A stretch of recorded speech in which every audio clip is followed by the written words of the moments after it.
My name is Faye, and I work as an administrative staff member at a university medical office. I married a man named Stephen. I thought this would be the start of a second chapter in my life, but little did I know, our marital life would end up being so short. I hadn't expected this when we got married. Stephen has been working as a manager at a home improvement store since the time we were dating. My impression of Stephen from when we first met was that he was kind, cared about family, and was decisive. He confidently proposed to me, and I accepted without hesitation, seeing him as a reliable person. Stephen, who had been living with his parents until then, moved out of his home when we got married and began living with me. Both of us have busy work schedules, but somehow we managed to sync our days off and were planning our honeymoon. Just talking about it was fun, and at that time, I felt really glad that I married Stephen. However, slowly the atmosphere started changing. The place where Stephen and I lived was a 3-bedroom apartment, just 2 years old. It was new, but it was a bit far from the city and wasn't a luxury high-rise, so it was quite affordable. Considering all that, I decided to take the plunge and make the purchase. Living there was nothing inconvenient, and Stephen never had a taste for luxury. So, you could say it was quite comfortable. One day, Stephen told me, "My mother and sister want to come over to see our new home tomorrow, so I've invited them." Hearing this, my initial thought was that he should have discussed the date with me beforehand. After all, Stephen would be off work tomorrow, but I had to work. His decisiveness was good, but sometimes he hurt me by not considering my feelings. "I'll be at work, is that okay?" Hearing that, Stephen said, "Well, that's fine. We'll just look around the house a bit, and that should be it." I agreed, assuming that was all there was to it. However, the next day, when I came home from work in the evening, the atmosphere in the house was lively. There was a pleasant smell, and when I entered the living room, there were Stephen, my mother-in-law, and sister-in-law. The 3 of them had prepared food and drinks and were enjoying themselves. "What's going on?" I blurted out. My mother-in-law, seeming a bit tipsy, greeted me with a high-spirited, "Oh, Faye, you're home. Done with work? You've been working hard." My sister-in-law looked at me and cheerfully said, "Hey, Faye. You must be tired. But, wow, this house is amazing. It's not fair that you get to live in such a place." Stephen was joining in the fun, and I was the only one in the room who was out of the loop. "I was told you were coming for a house tour, but did you plan on having dinner as well?" I asked, trying not to upset them, as what was happening was different from what Stephen had told me. I felt a bit upset, but Stephen, with a smile, casually replied, "My mom and sister said they had plenty of time. So, we thought why not have dinner." Even though he said that, it was their time he was considering, not mine, and I wanted to express that. It's not like I dislike my mother-in-law or sister-in-law, but I don't want to be on my toes in my own home. However, Stephen said, "My dad is not around anymore, and it's always just the 2 of them.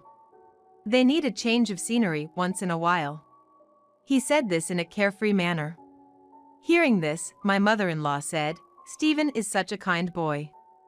Faye, you should appreciate that you got to marry Stephen," as if I was being taken care of by Stephen.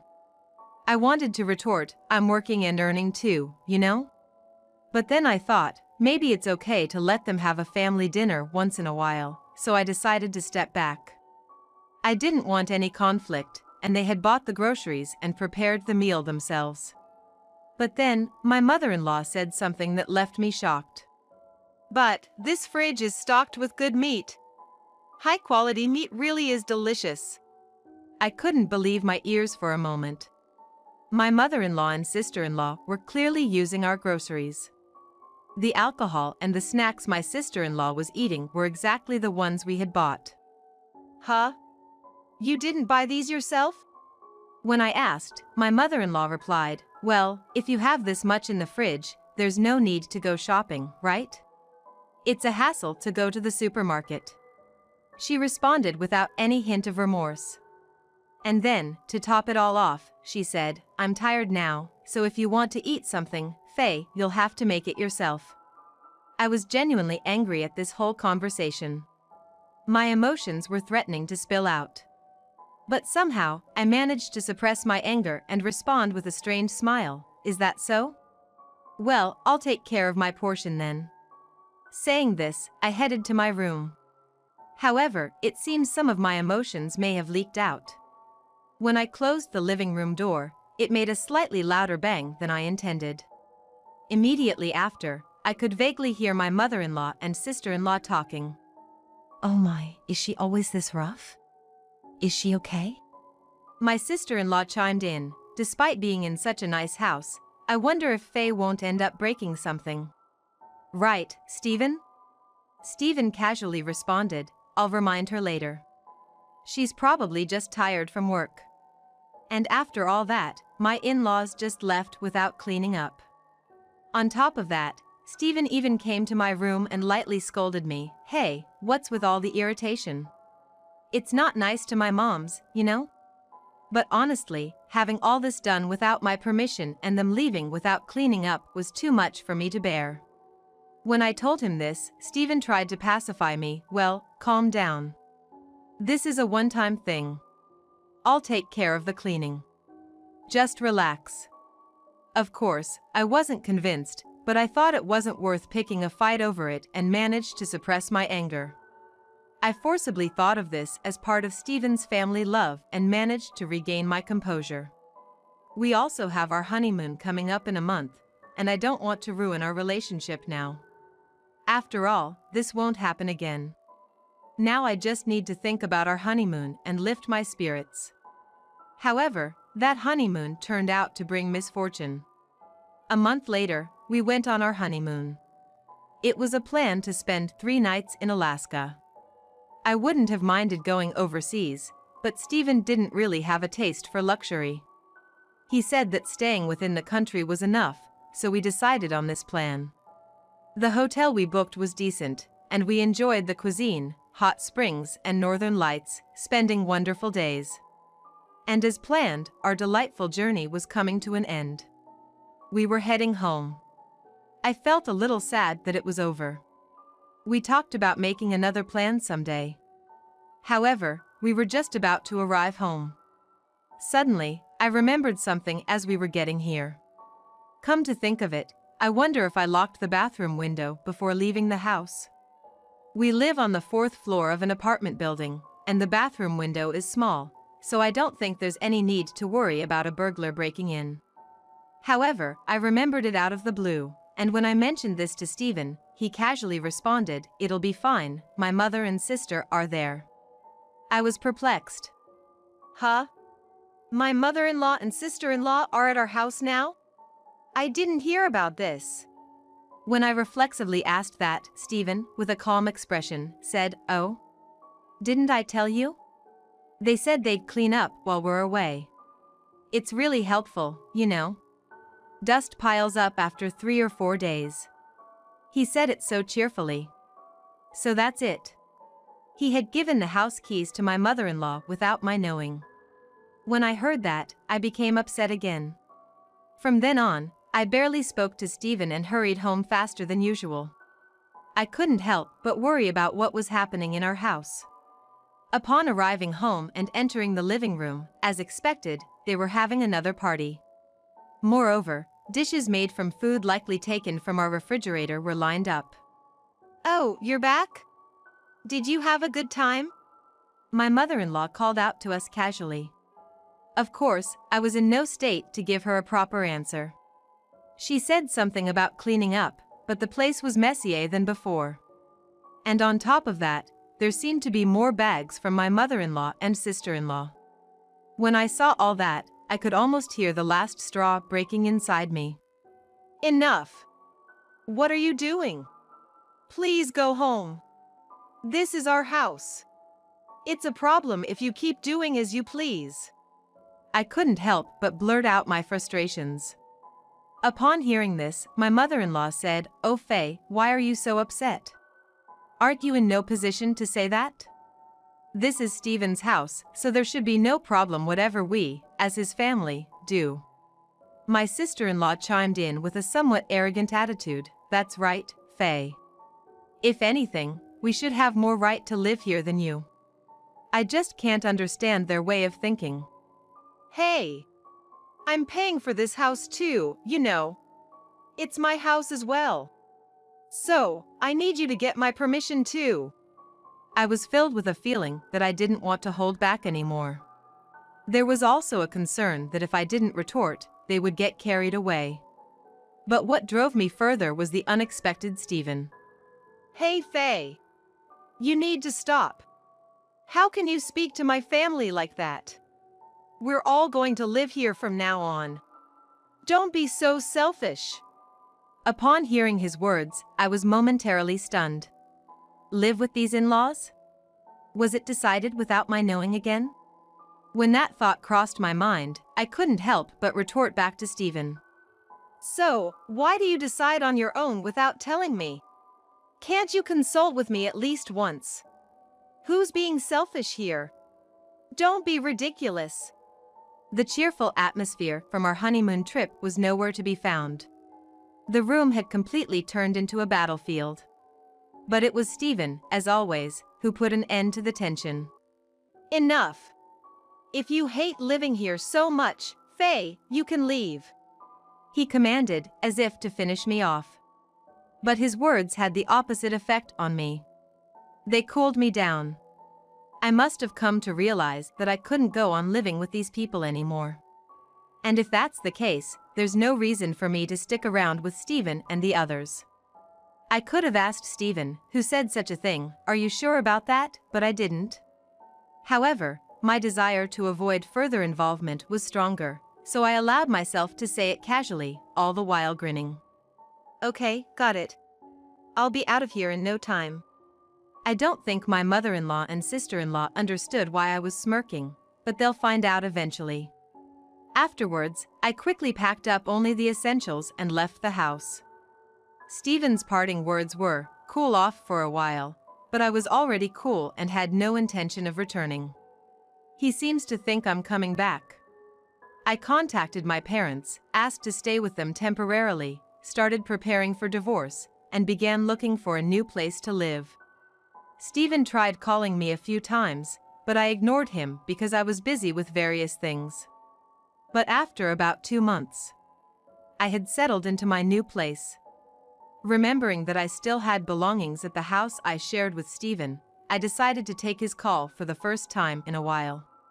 And right away, I could tell that he was panicking. Faye, finally. What are you doing? Come back, now.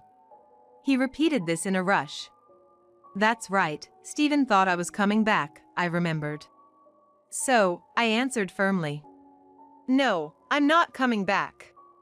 Actually, I've already filed the divorce petition and consulted a lawyer. Let's talk about the property division.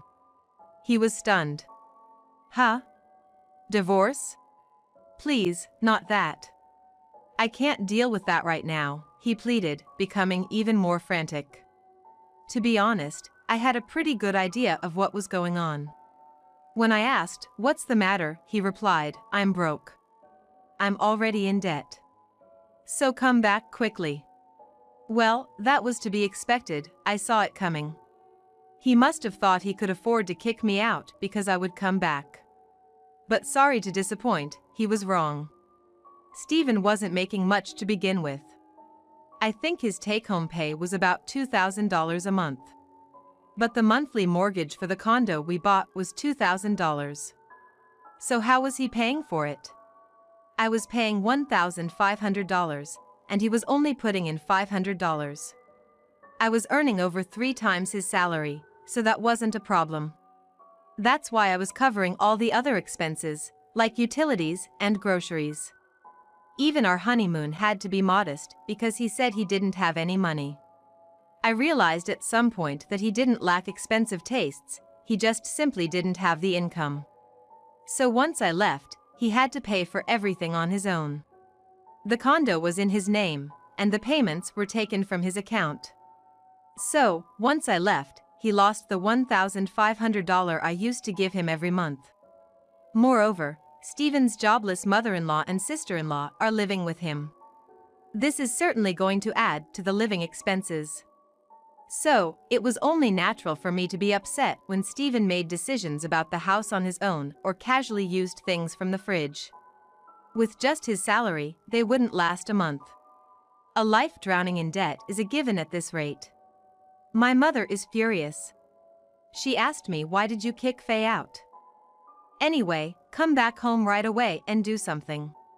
I was at a loss for words. As it seems his mother and sister were under the mistaken impression that he earns a decent living. After all, he does have the title of store manager. But, it's a harsh reality that this title doesn't necessarily translate into a high salary. We bought a somewhat decent condo, and they entirely believed that Stephen was the one who paid more. It's pitiful, and there's no other way to describe it but foolish. Furthermore, it turns out that the mother-in-law, having used up all her deceased husband's assets, ended up rolling into my house broke. She and her daughter had been living in a rented apartment but seemed to have properly terminated that lease. What a family, right? There are moments when I'm mortified to have any familial ties with them. Now, I really want to settle our divorce as soon as possible. Just go ahead with the divorce process with your lawyer. Then, I'll consider the financial aspects. Upon hearing this, Stephen said, "Oh, really? Okay, all I need to do is just filling out the paper with my lawyer and sending back to the court, right?" With a voice that sounded as if he had been saved. Our divorce was finalized without any issues. I visited my previous residence to organize my belongings. After I completed the shipping procedures for my luggage. Despite his mother and sister being present, Stephen said to me, "Phew, you really saved me, Faye. I'm already $10,000 in debt. If things continue as they are, it's going to increase by another $5,000 this month." I was shocked at how quickly he accumulated so much debt. Apparently, his mother and sister have extremely poor spending habits. Despite this, they have no shame and are grinning while relying on my wallet. So, I said, "Well then, about the money. How about your mother and sister start working? If 3 people work, it will somehow work out, right?" Stephen and his mother were caught off guard by this. "Huh? Aren't you gonna help us out? What's that supposed to mean?" Stephen asked, to which I calmly replied, "What's that supposed to mean? That should be my line. Why should I pay for your living expenses? Earn your own share."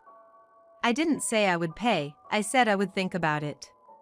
So, I came up with a way for you guys to live here. They all started to create a ruckus, saying, "This isn't what we agreed upon. Are you really our daughter-in-law?" So, I said, "I'm not your daughter-in-law anymore, so good luck." I then got into my car and left my former residence. After a while, my mother-in-law and sister-in-law reluctantly started looking for work, but due to their laziness, they didn't get far. In the meantime, the loans keep coming and the living expenses keep piling up. Despite this, they have extravagant tastes and Stephen's debt just keeps increasing. He eventually borrowed from some dangerous places. It seems that even now, they live in fear of debt collectors. On the other hand, I can finally use the money I've earned for myself and am enjoying hobbies and traveling. When you lead a fulfilling life, it makes you even more motivated at work. One day, a doctor at work approached me and said, "You're really glowing recently, Faye." He was someone who had lent me his ear when I complained about Stephen. This was an opportunity for us to start dating, which has further enriched my daily life.